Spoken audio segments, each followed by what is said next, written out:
tunasafiri safari ndefu na fupi, umetupa neema za usafiri, pokea sifa na utukufu.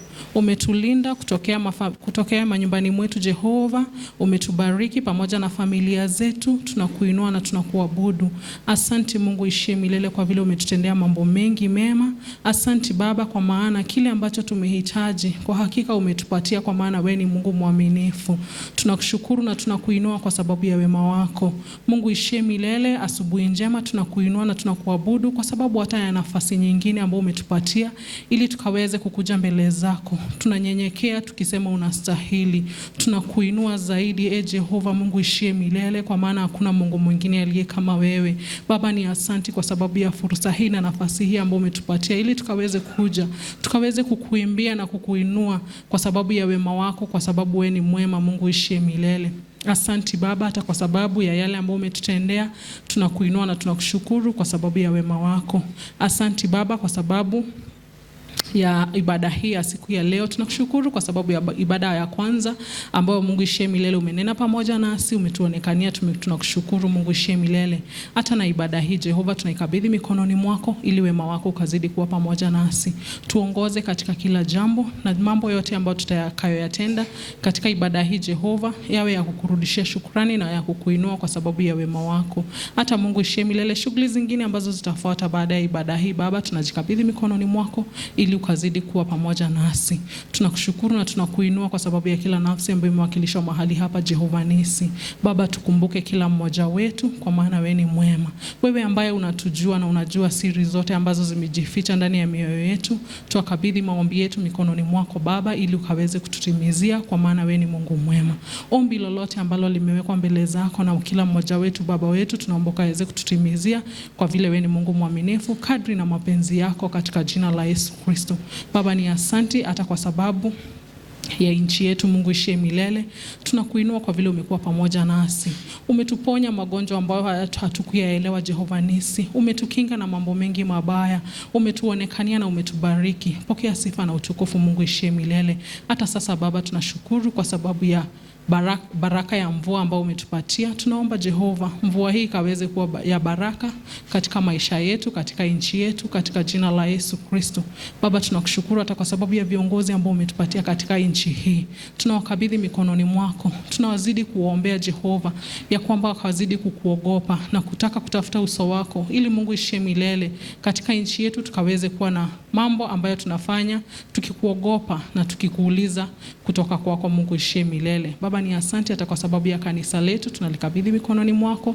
Tunakushukuru Mungu ishie milele kwa vile umetupatia mahali ambapo tunaweza kuja ili tukaweze kukuabudu. Baba tunajiweka mikononi mwako. Tunaomba Jehova ukazidi kutusaidia tukazidi kukuogopa na kukupenda zaidi katika kila jambo katika maisha yetu Mungu ishie milele. Shirika zetu tunazikabidhi mikononi mwako ili ukazidi kutuongoza.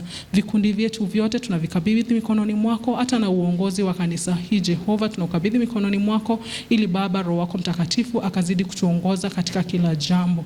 Mungu ishie milele. Ni asanti kwa sababu wiki hii ambayo inaelekea kuisha imekuwa ni wiki ya Christian Education. Tunakushukuru kwa sababu ya mambo ambayo umewawezesha kufanya.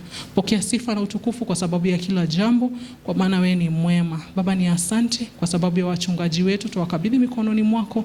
Zidi kutembea pamoja na wao. Zidi kuwaongoza, zidi kuwabariki katika mambo yao Mungu ishie milele. Na Baba ukazidi kuongoza katika kazi yako katika jina la Yesu Kristo. Asante Mungu ishie milele kwa sababu ya watumishi wako, viongozi, wazee wa kanisa Baba.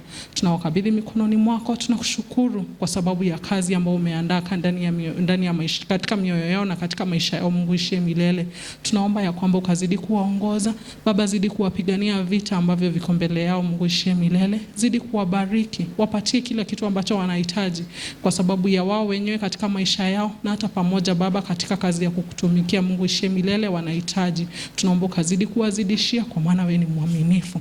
Asante Baba kwa sababu ya parokia ya Kariobangi South tunaikabidhi mikononi mwako. Na Baba Mungu ishie milele, tunaomba wema wako na mwangaza wako ukazidi kutuongoza kama parokia katika jina la Yesu Kristo, kupitia kwa uongozi, kupitia kwa wazee wa kanisa, hata na wachungaji ambao umewaita kwa sababu ya kazi yako katika jina la Yesu Kristo. Baba, tunakushukuru na tunakuinua kwa sababu ya ibada hii ya siku ya leo. Baba, tunajiachilia mikononi mwako. Baba, ikiwa kuna yeyote ambaye amekuja akiwa na mwili wake ambao hauhisi vyema, tunaomba Mungu ishie milele, wema wako ukaweze kumfikia katika jina la Yesu Kristo. Wengine wetu Baba wameacha wapendwa wao wakiwa nyumbani mwao wakiwa wagonjwa, na wengine wamelazwa hospitalini. Uponyaji wako ukaweze kuwafikia katika jina la Yesu Kristo. Baba, tunakushukuru na tunakuinua. Baba, hata tunawaombea wengine ambao wamepoteza wapendwa wao. Mungu ishie milele, zidi kuwafariji, wewe mfariji mwema katika jina la Yesu Kristo. Na sasa Mungu ishie milele, ibada hii tunaikabidhi mikononi mwako ili ukaweze kutuongoza. Kiongozi wa ibada tunamkabidhi mikononi mwako. Mungu ishie milele, endelea kumtumia. Wasomaji wetu wote wawili Jehova Nisi, tunawaombea hata na wao ukaweze kuwasaidia kusoma kwa utaratibu katika jina la Yesu Kristo. Mungu ishie milele, uimbaji wote ambao utafanyika hapa mbele zako, tunaomba ukaweze kuyapokea kama manukato mema kwenye kiti chako cha enzi. Na mtumishi wako atakaposimama ili akaweze kupeana neno lako, tunaomba ukaweze kumtumia na ukazidi kumuongoza katika jina takatifu la Yesu Kristo. Tunajiachilia mikononi mwako ili Mungu ishie milele, ukazidi kuonekana katika kila jambo siku hii ya leo. Tunajiachilia kwako na kupitia jina la Yesu Kristo tumeomba na kushukuru. Amen. Baba yetu uliye mbinguni, utukuzwe, ufalme wako uje, mapenzi yako yatimizwe hapa duniani kama huko mbinguni. Utupe leo riziki yetu, usamehe makosa yetu kama nasi tunavyowasamehe waliotukosea. Usitie majaribuni, lakini utuokoe na yule muovu. Kwa ufalme ni wako na nguvu na utukufu sasa na hata milele. Amen. Abrahamu akamwambia Lutu, basi usiwepo ugomvi na kusihi kati ya mimi na wewe, wala kati ya wachungaji wangu na wachungaji wako, maana sisi tu ndugu. Je, nchi hii yote haiko mbele yako? Basi ujitenge nami na kusihi. Ukienda upande wa kushoto, nitakwenda upande basi ujitenge nami na kusihi. Ukienda upande wa kushoto, nitakwenda upande wa kuume. Ukienda upande wa kuume, nitakwenda upande wa kushoto. Lutu akainua macho yake akaliona bonde lote la Yordani, ya kwamba lote pia lina maji. Kabla Bwana hajaribu Sodomu na Gomora, lilikuwa kama bustani ya Bwana, kama nchi ya Misri hapo unapokwenda Soari. Basi Lutu akajichagulia bonde lote ya Yordani. Lutu akasafiri kwenda upande wa mashariki, wakatengana wao kwa wao. Abrahamu akakaa katika nchi ya Kanani, na Lutu akakaa katika miji ya lile bonde. Akajongeza hema yake mpaka Sodomu. Lakini watu wa Sodoma walikuwa wabaya, wenye kufanya dhambi nyingi sana juu ya Bwana. Bwana akamwambia Abrahamu alipokwisha kutengana na Lutu, inua sasa macho yako ukatazame kutoka hapo ulipo, upande wa kaskazini na wa kusini na wa mashariki na wa magharibi. Maana nchi hii yote uionayo nitakupa wewe na uzao wako hata milele, na uzao wako nitaufanya uwe kama mavumbi ya nchi.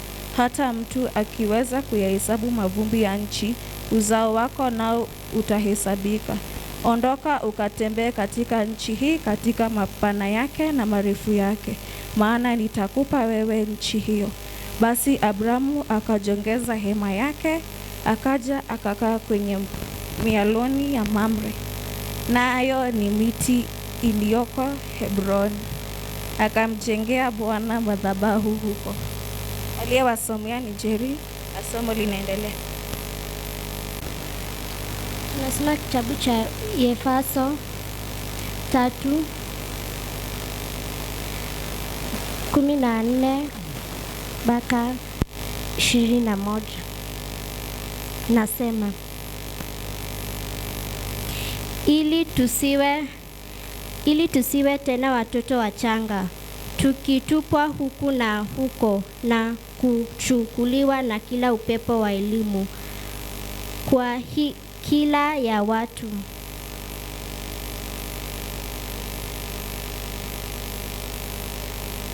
Kwa hivyo nampigia Baba magoti, ambaye kwa jina lake ubaba wote wa mbinguni na wa duniani unaitwa, awajalieni kwa kadiri ya utajiri wa utukufu wake, kufanya imara kwa nguvu kwa kazi ya Roho wake katika utu wa ndani.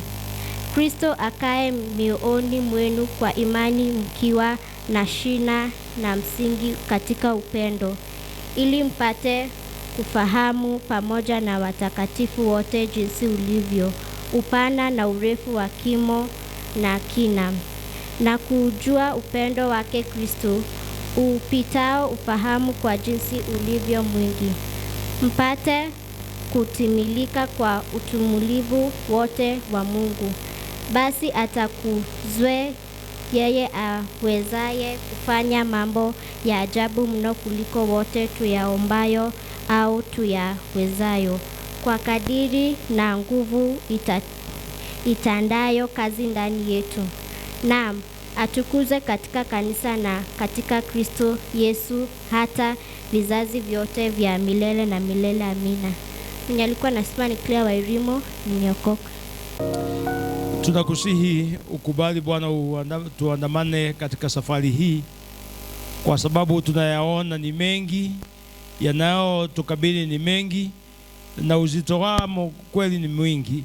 Na kwa hivyo ni ombi letu kwamba ukubali uwepo wako uzidi kukaa nasi, nalo neno la leo Bwana lizungumza nafsi zetu, tukaweze kukaa tukijua kwamba Bwana hatuko peke yetu. Bwana tuweze kutazama zaidi ya upeo wa macho yetu. Basi zungumza na nafsi zetu sasa, katika ile jina la Yesu Kristo tunaomba na hata tunaamini. Amen. Naomba tuketi. Bwana asifiwe. Habari ya dhuhuri. Tunajua hii imekuwa weekend, imekuwa mzito kidogo kwa yale mengine yalitokea. Sasa sijui wewe ulipatana na maji wapi, ama unayaona kwa luninga, ama ilikupata wapi. Lakini natumai kwamba sote katika district zetu tuko wazima, hakuna pengine aliyedhuriwa na maji, na kama ilikupata pole, kwa sababu mambo mengine yanakuja yale ambayo hatujatarajia na inatupata, ama sivyo. Lakini kama vile tumeambiwa na mwenye kutangaza, ukijipata ni vizuri ujue pale uko na vile kuko, kwa sababu saa zingine mvua inazidi, ni mwanzo inaanza, si ndio? Kwa hivyo na tumeambiwa hii mvua kubwa tukifika katikati ya mwezi huu ndio inazidi kuwa kubwa. Kwa hivyo next week kuanzia 15 nasema itakuwa kubwa zaidi. Sasa ni vizuri kila mtu akae akiwa macho, na si vibaya kujulia mwenzako yuko wapi na akoaje, na Mungu atupitishe kwa wema wake, isikakuwe mvua ya maafa ama ya majonzi, lakini kawe ni mvua ya kutubariki tukavune, ama sio? Hiyo ndio maombi yetu, ikuwe ni mvua ambayo haitatuacha tukilia, lakini inakuja kutuondolea njaa na usafi pia nao tupate. Neno ambalo naomba tulizungumze leo, ambalo tunaongozwa na Christian Education, kwa kimombo wanasema ni looking beyond the horizon, ama kutazama zaidi ya upeo wa macho, kuangalia zaidi ya kwenye macho yako anafika mwisho, basi huko mbele uweze kufikiria ni kipi kiko huko. Ama ni kama tukiongea na lugha ya kisasa tu, uache tu kuona hapa tu, uone mbali kidogo. Kuna muimbaji anaimbanga, sasa nawaza kuona mbali. Sasa hiyo mbali ndio tutataka kuongea nayo, na vifungu tumesomewa viwili wameongea kwa mtu tofauti. Mtu anaitwa Abraham ni ndugu ya baba yake Lot, ambaye alikuwa anaitwa Alan. Na wakati Alan alikufa, huyu ndugu yake Abraham aliona huyu mtoto hataachwa hivyo, akamchukua kama mtoto yake, akamlinda, akamlisha, mpaka hata wakati wa kutajirika hakumwacha aachwe peke yake. Alimgawia, alimsaidia kupata mali, wakaenda pamoja malishoni pamoja na watu yao, lakini ulifika wakati sasa ng'ombe zao na mbuzi, utajiri ukawa mkubwa kwa watu wawili, mpaka kila mtu alikuwa na wafanyakazi yake wanaolisha mbuzi zao na mifugo yao. Sasa wenye kulinda wafugaji wakaanza mzozo. Tunasikianga kule Northern Kenya watu wakipigana kwa ajili ya nyasi kukosa na maji kukosa, wakaanza mzozo. Na kwa hivyo Ibrahimu akaita Loti akamwambia, badala tukae tunagombana hapa kila siku ni vituko vya wafugaji, chagua unataka kwenda wapi. Akamwambia, ukichagua kwenda kulia, mimi nitaenda kushoto. Kwa hivyo jichagulie unaenda wapi. Na Loti naye kama mwanadamu akaangalia kwenye nyasi ilikuwa nzuri, ilikuwa sawa sawa, akaangalia kwenye kuna maji mengi, kwenye ambao ni kutulivu, akajichagulia kuelekea na huko Yordani, kwenye mashamba ambayo yamekaa vizuri. Lakini kwa ubaya ilikuwa anaelekea pande ya Sodomu. Naye Ibrahimu akaachiwa pande ya Kanani ambayo ilikuwa jangwa, haikuwa na nyasi nzuri, hakukuwa na maji mengi. Lakini maandiko yanatuambia wakati walisikizana na kila mtu akageuka kwenda kwake, Mungu alinaye akamjia Ibrahimu. Na nataka uimagine wewe Ibrahimu kwa nini anatokewa na Mungu, kwa sababu macho yake akiona kama mwanadamu alikuwa anaona uzito, maana aone anaenda kulisha wapi, maana kule kuzuri kumetwaliwa na mtoto wa nduguye. Ni wakati huo, wakati macho yake ilikuwa inaona vile mambo yamo, changamoto iliyoko kwenye kumekauka, kwenye migogoro walikuwa nayo, kama vile maisha yetu yanakuwa. Kwa sababu kuna wakati maisha inajawa na migogoro mingi, matatizo mengi, mpaka unatamani hata kuondokea. Sasa yeye aliondokea, lakini ndipo naye Mungu akamjia wakati huo, alipo naye aanza kwenda safari na wafugaji wake, naye ndio alitokewa na Mungu akamwambia Ibrahimu, Abrahamu, inua macho yako utazame, utazame kaskazini, ukaangalie kusini, ukaangalie magharibi na mashariki.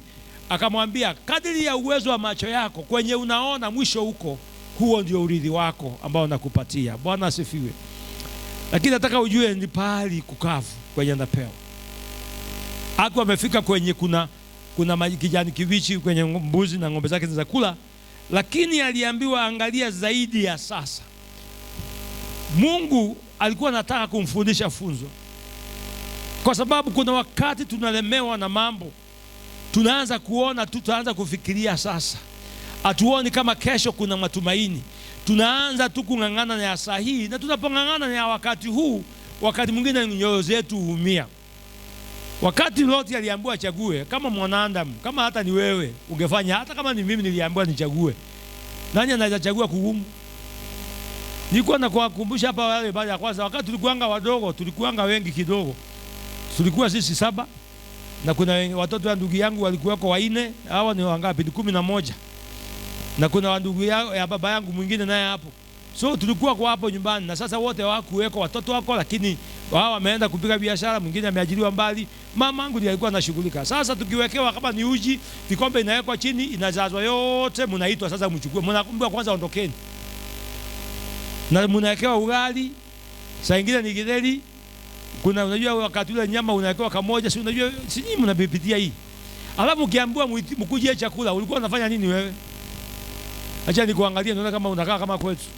Ukikuja kwanza unaskani uone ni gani inaweza kuwa na mingi. Uone ni ugali, si ndio? Ama ni kwetu tu. Unakaskani tu hivi, unaona mmesimama kila mtu strategic, unaangalia hiyo, unaangalia ugali kwanza, unaangalia nyama ni gani kubwa, unaangalia ni nyingi mingi gani hapa mboga. Hata kikombe unaangalia ni nani namba 9 na namba 7, ni gani imejaa, nani haijajaa. Unafanya combination ya haraka. Kama ukuwa mtoto uliona ukuwa secondary. Kwa tunaenda tunawekewa nyama kwa supu na sasa lazima uangalie ni gani kubwa, maana ili mkiomba utoe hiyo uchanganye. Mwanadamu anakaanga namna hiyo. Hiyo inakaa hivyo kwa mwanadamu, na kwa sababu mwanadamu anaongozwa na kila anaona kwa macho. Kitu anaweza kuuza. Lakini Mungu naye anamtokea Ibrahimu, anakuja kumwambia yale ambayo yamebaki sasa si ya macho, inahitaji roho. Bwana asifiwe. Kuna mambo mengine ukiangalia kimwili na kutakuchanganya. Maana vingine vile unaona sivyo. Yenye unachagua naenda, si unakumbuka kuna wakati tulikuanga money of the box. Sijui nani wa hiyo miaka. Unakumbuka? Money of? Sasa unachukua money box ikikuja iko na kitu kubwa. Unachukua box unakuja unakuta tu umekataa 10,000 ni mwiko tu iko maloiko. Sasa ilikuwa inakuchanganya. Lakini sasa hapa si Mungu anatuambia ako na mipango kubwa kuliko macho yetu inavyoona. Bwana asifiwe. Sijui ni wangapi maisha yako ulioko saa hii ndio ulikuwa unayaona kuwa mtoto. Kuna macho mengine yako mbele, kuna maisha mengine mbele. Mungu anayaona, anaambia Ibrahimu, wewe nenda tu, huo upana ni kwako. Na Ibrahimu ukweli akatembea hao maisha. Na maandiko yanatuambia alipofika huko mbele, alitoa hata kafara. Aenda akajenga pahala pa kutolea Mungu kafara. Kwa sababu nini? Aligundua kwamba kweli huko hakuwa anajua, Mungu anajua chenye kiko huko. Bwana asifiwe. Kutembea kwa imani si kwa macho na kwa kuona. Naye Paulo alipoangalia maneno ya watu wa Efeso, akajua wako na shida zao. Na akasema mimi naenda kwa magoti kuwaombea. Kwa sababu ameangalia, ameona hatuna maono, hatuoni mbali. Sasa tunazunguka hapa kwa sababu hatuna maono ya mbali. Kwa Kristo anasema mnahitaji macho ya kiroho, kuona zaidi ya kile macho inaona. Na si kitu rahisi kuona hicho. Nilikuwa napeana mfano mwingine, nyanya yetu alikuwa anatuambianga tukiwa wadogo. Anatuambia hata kama tunakula kwa mikono saa hii, siku moja tutakula tu na fork, si ndio? Yeye alikuwa anaona kuna siku zinakuja, lakini sisi hatuoni, maana saa hii ndio tunahitaji. Saa zingine tunavunjika moyo kwa sababu saa hii ili jambo ndio tunahitaji na hatuwezi fikiria kuna kesho. Saa zingine tunazozana kwa sababu ya sasa. Kesho yetu hatuoni.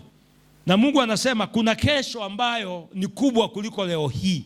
Kuna kesho ambayo ina mema kuliko shida ya saa hizi tuko nazo. Na ni vizuri kusema mwanadamu afanye hivyo kwa ubaya.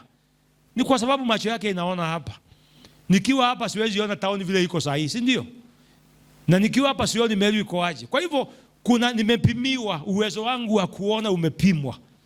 Lakini naye Paulo anasema, anapiga magoti, anasema wacheni niwaombee mpate nguvu.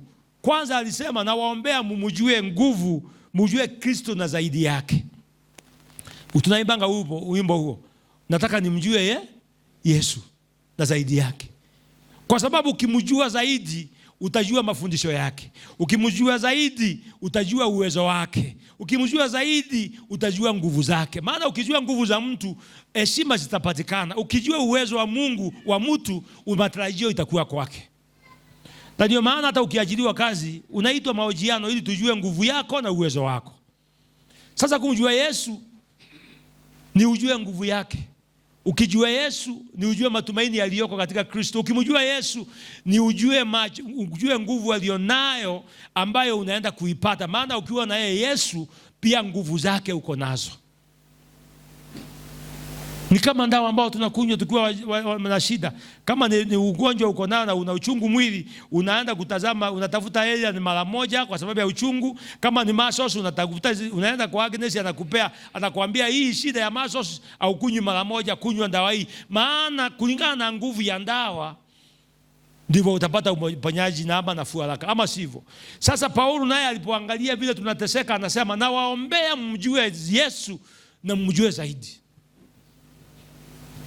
Kwa sababu hauwezi kuona mbali kama uko na Kristo ndani yako. Hauwezi kutamani yaliyoko huko maana hauna habari yake. Maombi ya pili akasema na waomba, naenda kuwaombea mkaelewe upendo mkuu ulio katika Bwana. Upendo jinsi tumependwa. Unajua saa zingine tunajidharau. Tunaona hatufai. Tuoni sisi kama ni wa klasi hicho. Hatuoni sisi kama tunaweza hili na lile lingine. Na si ubaya wetu, ni kwa sababu tumepimiwa maono yetu kama mwanadamu. Mwaka wa 2012 nakumbuka Julai kulikuwa na mandatory visit. Ilikakuja Chuka, nilikuwa Chuka presbytery wakati huo. Na tukiongea hapo nje tukikunywa chai, tulikuwa na huyu Reverend Joroge Francis, wala namjua wale mkubwa. na Gitonga ndiye alikuwa secretary general. Wakakuja, mimi ndio nilikuwa moderator wakati huo. Tukikunywa kachai, mmoja Gitonga kaniambia, na wewe jiandae unakuja Nairobi. Mwamba naye alikuwa hapa, akaitwa akamwambia hata wewe jiandae. Sasa ni Julai na transfer za Oktoba. Ilibidi tukimaliza tukamuita watu tukamwambia hiyo maneno mliongea wachaneni nayo. Kwa sababu hatukuona tunaweza faa Nairobi. Maana kulingana na sisi Nairobi ina wenyewe. Sasa kututoa chuka kwenye tumezoea, kwenye tunaitwa moderator, kwenye tuko na biashara yetu tudogo, hatukuwa tunaona kukua na maisha Nairobi. Tukaongea na wao wakatuambia hivyo nimesema mjiandae, wakaenda. Sasa ni kuanza kungoja na uoga, maana hujui Nairobi utafanya nini. So nilipoletwa Nairobi nikaletwa kule Gateway, sasa ni kwenda Facebook kuona Gateway kwaje. Nikaona kanisa kikubwa, sijawahi kuwa kanisa kubwa kama hiyo. Hata kama chuka ni kubwa lakini haijengwi hivyo. Nairobi mwenye mnaongea Kizungu, mnaongea Kiswahili, kule tunakoroga Kimeru yetu. Kizungu yako ni Kimeru yako, haina shida. Sasa nakuja huku, what will happen? Sasa ni kuanza kufikiria sasa nitapeleka mtoto boarding, nitafanya aje, tutaenda na mama ataachwa. Siku hiyo nilikuja kuripoti ya kwanza, presbytery walikuwa na function ya retirement ya Leverage huko.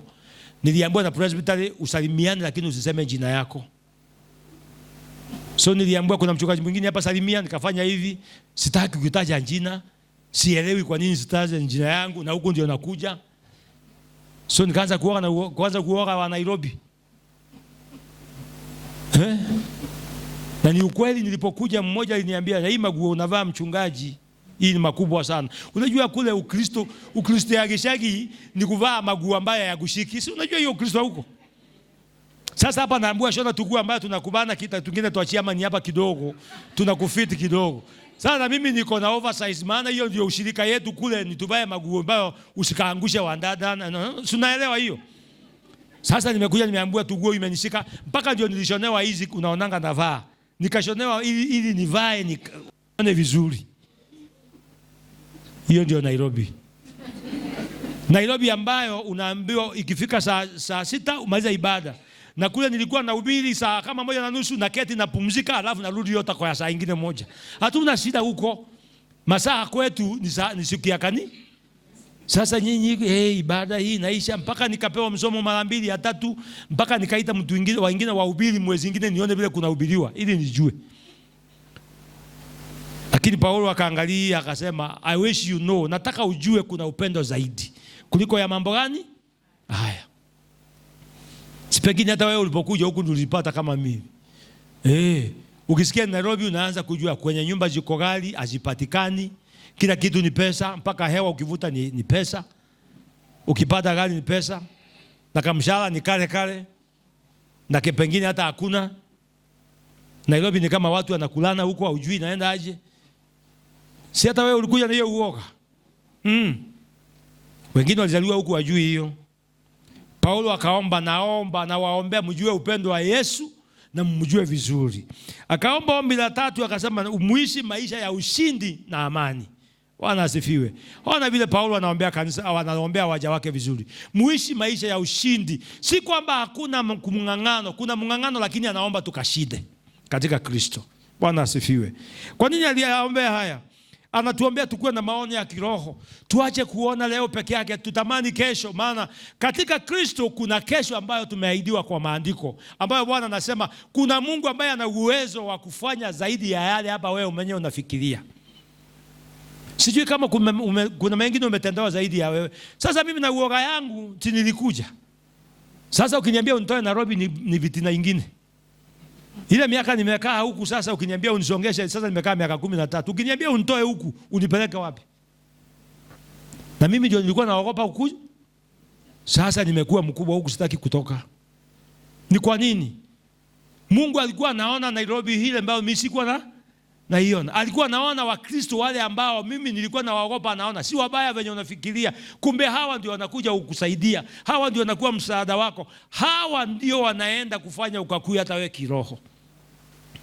Kuna mambo mengine unaogopa, only to realize kumbe ndio bahati yako. Ndio baraka yako. ndio furaha yako. Bwana asifiwe. Na ndio maana Paulo anapiga magoti, anasema napiga magoti mpate nguvu ya kiroho, ili mkapate macho ya kuona kwenye mnaelekea, hata kama hamjafika huko, ukaona huko katika roho. Maana ukiona huko utavumilia ya leo. Bwana asifiwe. Ya leo hata kama unakula kwa vidole kama mimi hivi, ukichomeka vidole utavumilia, maana unajua kuna siku utapata kiziko.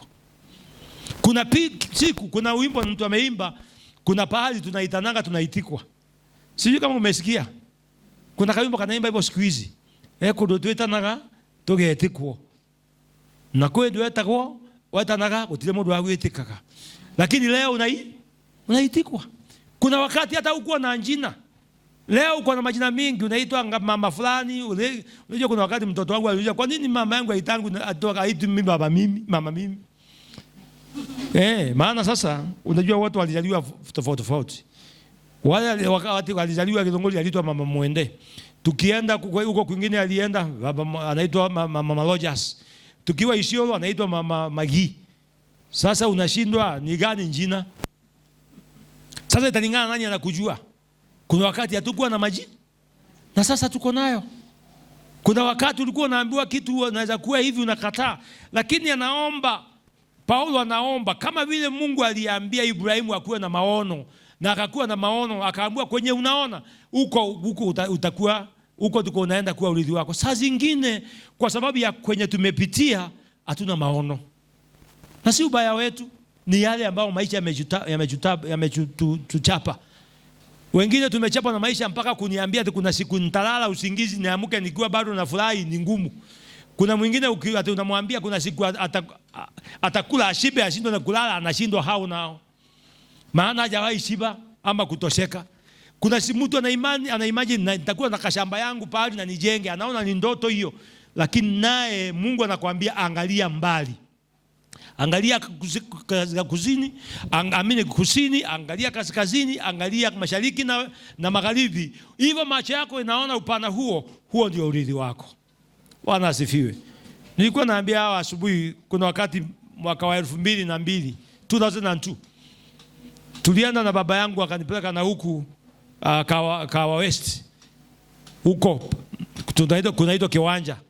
Tukaenda kuona plots huko. Na wakati huo kulikuwa kumejaa maji kila pahali.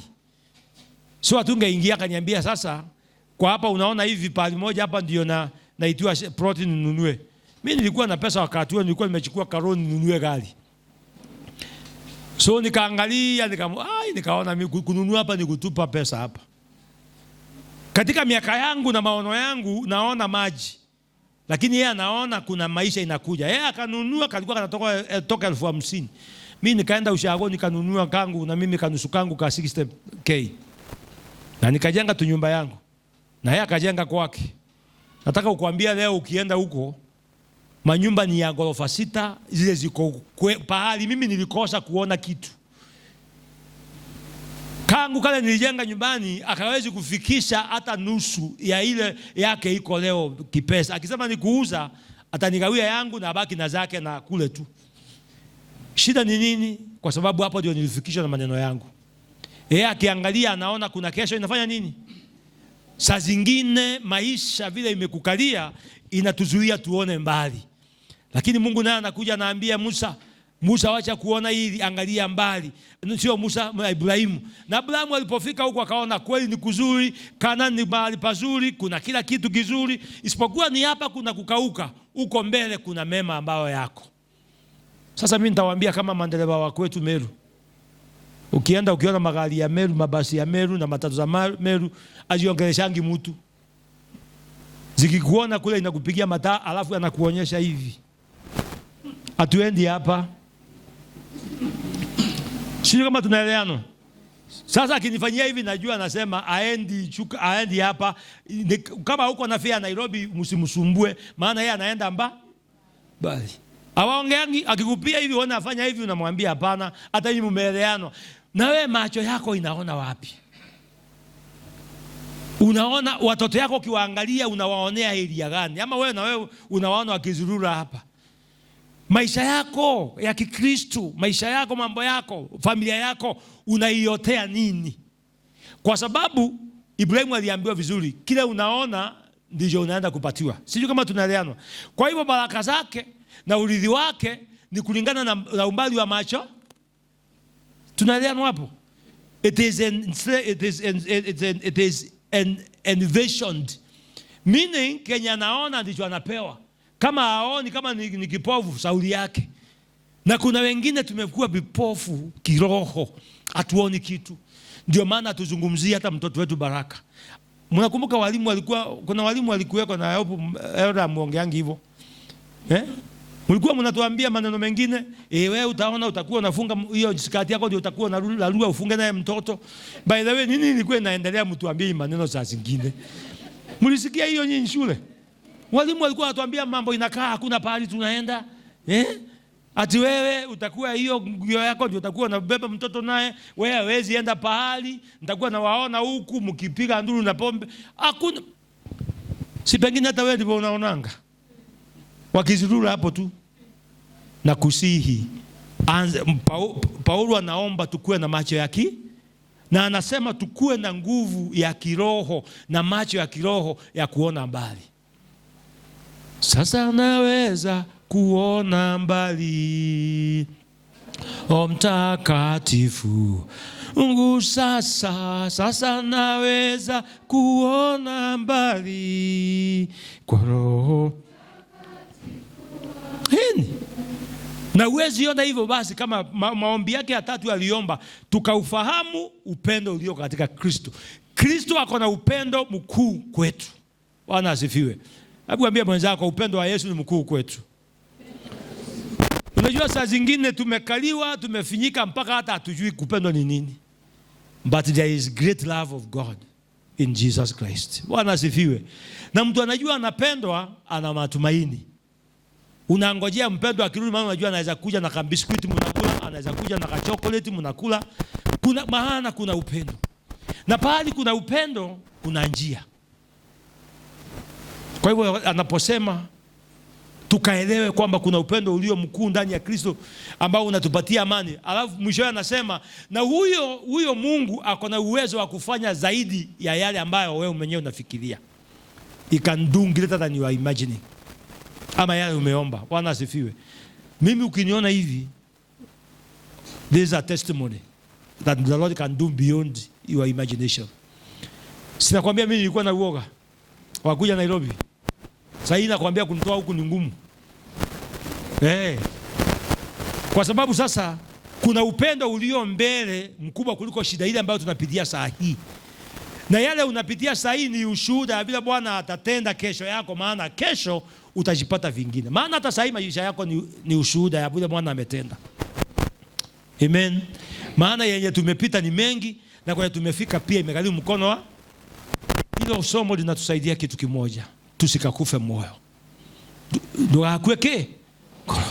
Wakati unafikiria umefika mwisho, Bwana haja malizana na wewe bado. Kuna heshima zingine hujapata na bado utapata. Kuna pahali mbali tu uwe kuna matumaini ulionayo moyoni mwako. Kama ulikata tamaa, hiyo ni story nyingine. Lakini kama bado kuna matumaini ulionayo, if there is more hope you have and you have faith in the Lord, angalia mbele. Kuna sababu Mungu anakungoja na kuna pahali anakungojea. Kuna pahali unaenda. Usikafe moyo. Bwana asifiwe. Unajua kuna wengine, mjuzi tulikuwa na mtu akaniambia, mimi mchungaji kufika hapa, mimi hata nikikaa hivyo sasa nimefika. Mungu amenitendea. Imagine ananiambia mimi hata nikikaa hapo sasa nimetendewa. Kwenye nimetoka ni mbali. Na yenye nimepitia ni magumu. Kwenye nimefika kwangu mimi ni ushuhuda. Hata Mungu akisema amemaliza, siwezi mlaumu Mungu. Kwa sababu kila mmoja wetu hapa ako na kastoria kakuambiana. Omudu hado imete kana tiu. Omudu nakalo wageana kule aliteto ni gai. Tumetolewa mbali na tumefika pahali na tuko mwisho bado, maana tunakoelekea ndio mbali zaidi. Kwa sababu anasema kumbali unaoona, ubali wa ndoto yako anaenda kukufikisha hapo. Lakini swali ni tuna ndoto. Tunaota nini? Ukiangalia ndoto yako inakuambia ni nini kiko mbele. Ibrahimu akaambiwa kuna mbele nyingine ambayo uoni, huko bado ni kwako. Umbali macho yako inaona. Umbali akili yako inaona. It is good to have a vision bigger. Ukisikia kuna wakati niliongeza wanayulika hapa nikawaambia kuwa na maono makuu katika moyo wako. Maono ambao ukiambia mtu wa dunia atashindwa, wewe unaota mchana. Wacha niote mchana, lakini nimekuwa na maono kubwa na itatimia. Ndoto hiyo kubwa ndio Mungu anahitaji, maana Ibrahimu alikuwa anahitaji ndoto kama hiyo na aliyapata. Kumbuka Yusufu aliota ndoto kubwa kakiwa kadogo, si ndio? Kakafungwa, kakateswa, kakauzwa, lakini mwishowe ilitimia. Ilitimia na watu wakamuinamia. Kwa hivyo kuwa na maono kubwa, kwa sababu sio wewe utatimiza, ni Mwenyezi Mungu atatimiza. Kwa hivyo unazuia ndoto kwa nini? Hota kubwa. Otea watoto yako, otea familia yako, waonee maono. Ubaya uko wapi? Na sio wewe unawabeba, wanabeba na Mungu yao. Bwana asifiwe. Hata wewe mwenyewe ndoto si yako, inakujia kwa sababu umetamani mambo makubwa kwako.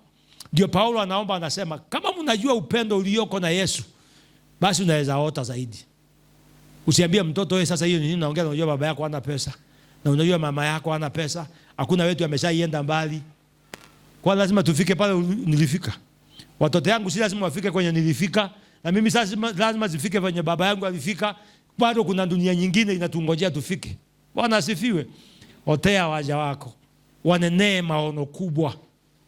Na tafadhali tujifunze kuona ndoto kubwa, kuona maono makubwa, maana mwenye anatimiza zaidi ya yale ambayo wewe mwenyewe unafikiria na unatamani. Bwana asifiwe.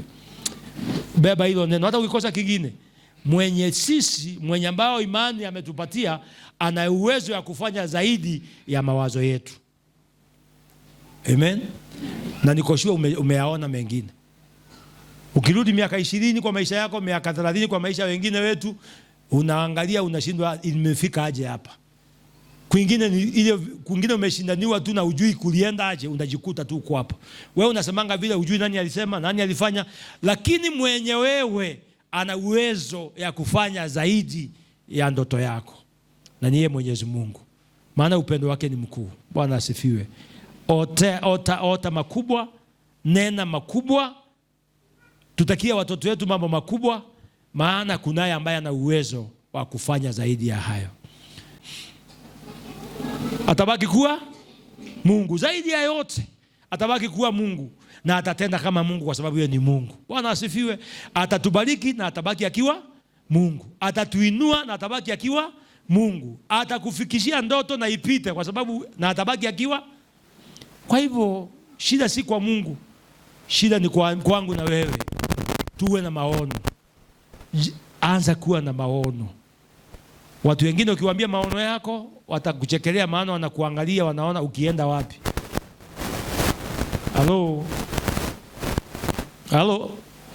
2012 Julai, mimi sisahau, maana ilikuwa mwezi tofauti sana. Unajua kuna yeye alikuja akaniambia wewe jipange twende Nairobi. Mama wa ushirika akaja akaniambia, mama mwingine wa ushirika wa East Africa Revival mzee kaniambia, mchungaji, leo acha tu nikwambie, nimeonyeshwa mara 4 na ya 5 imetendeka leo usiku. Na kwa hivyo leo asubuhi tukakutana, nikaona acha nikwambie tu, maana nimefinya, sitaki kukuambia. Nikamwambia hata kama ni mbaya niambie. Nataka uone juu ya maono. Na wewe kwa sababu maono yamo, ndoto ziko za ukweli. Akaniambia, mchungaji, naomba tu nikwambie yale niruhusu nikwambie. Na kwa sababu mimi nimeona mara 4 na ya 5 imetendeka, sasa nitakwambia. Akaniambia, la kwanza, naona mimi ukienda Nairobi kazi. Na ajui niliambiwa jana, nimeona ukienda Nairobi. Kamwambia asante. Na ukumbuke naogopa La pili, akaniambia, naona ukienda safari za ndege nyingi, sijui unaenda wapi. Kama hiyo nilio nasemanga ameni haraka, ili uende na ndege. Na nikakubali, nikamwambia mama, nashukuru. Wacha tungojee Mungu ate. Mwezi wa 10 hiyo Novemba, transfer ikakuja Nairobi North Gateway. December ndio 12, ilikuwa December 12 ndio level 16, December 16 2012 ndio level kinajua alikuwa na retire. Nikaitwa huko na nikaambiwa nisiseme jina. Nikasikia wanatangaza kuna safari ya kwenda Israel. Na ile pesa wanalipa, kwa hivyo hata siwezi ombea hiyo, maana hiyo pesa siwezi pata. So mimi sikuombea hiyo. Karudi nyumbani. Januari nikakuja. Siku moja tu niliitwa jioni, nikaulizwa, mchungaji, unakuanga na passport? Valid tupatie. Kapeana. Kesho yake nikaitwa, nikaambiwa ile mkutano wa watoto anaenda ukuje, kwa sababu tumekununulia tikiti unaenda. Nikamwambia sasa, kwa sababu ilikuwa iendwe na Wednesday, nikamwambia wacha niende nyumbani nikaambia mama naye.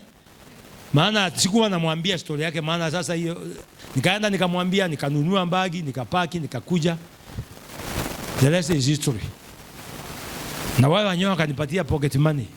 Ilikuwa kwa dollars, maana hata sijui zinabadilishwa wapi. Maana Nairobi ndio nimeku. Sasa kishaki na dollars unapeleka wapi? So nikaenda. Kurudi kuingia maneno mengine, nikaenda safari nyingi. Zile naweza kuambia mpaka leo ile safari nimeenda zote ni moja tu, haihusu kanisa.